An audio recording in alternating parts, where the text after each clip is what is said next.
पाकिस्तान की भी धज्जियां उड़ रही हैं। जिस पाकिस्तान ने बढ़ चढ़कर दावा किया था कि उसकी पहल पर अमेरिका और ईरान ने युद्ध विराम किया है, जिस प्रधानमंत्री शहबाज शरीफ और फील्ड मार्शल असीम मुनीर ने बड़े बड़े ट्वीट करके ये बताया था कि उनकी पहल पर, उनके अनुरोध पर राष्ट्रपति डोनाल्ड ट्रंप ईरान और इजराइल युद्ध विराम के लिए तैयार हुए हैं, उनकी आज की तारीख में कोई सुनने वाला नहीं है। युद्ध विराम की धज्जियां उड़ने के बाद, सीज फायर के ऐलान के बावजूद जब दोनों तरफ से हमले शुरू हो गए तो लोगों ने सवाल पूछा है कि अब पाकिस्तान कहां है। उसने जिस हैसियत से सीज फायर कराया था, क्या आज भी उसकी हैसियत है कि वो दोबारा लड़ाई को रोक सके? ईरान के खिलाफ चल रही इस लड़ाई में अमेरिका के राष्ट्रपति डोनाल्ड ट्रंप व्हाइट हाउस किस तरह बौखलाए हुए हैं, इसका एक सबूत और मिला है।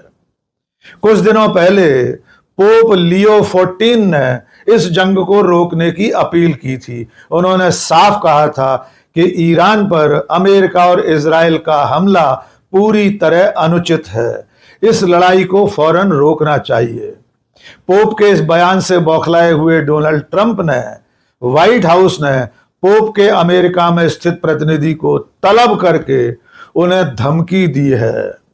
उनसे कहा है कि पोप अपनी जुबान बंद रखें, इस लड़ाई में किसी का भी पक्ष न लें। संभवतः ये पहली बार है कि ईसाइयों के सबसे बड़े धर्मगुरु पोप के प्रतिनिधि को व्हाइट हाउस बुलाकर इस तरह हड़काया गया है कि वे अमेरिका के खिलाफ बोलने से बाज आए।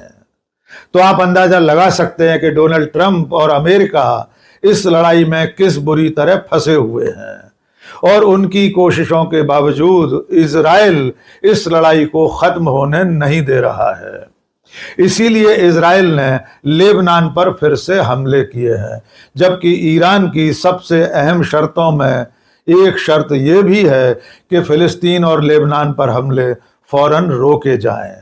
जब तक लेबनान पर इजराइल के हमले नहीं रुकेंगे, ईरान भी इस जंग को नहीं रोकेगा। देखना होगा आने वाले दिनों में ये लड़ाई किस मोड़ पर पहुंचती है।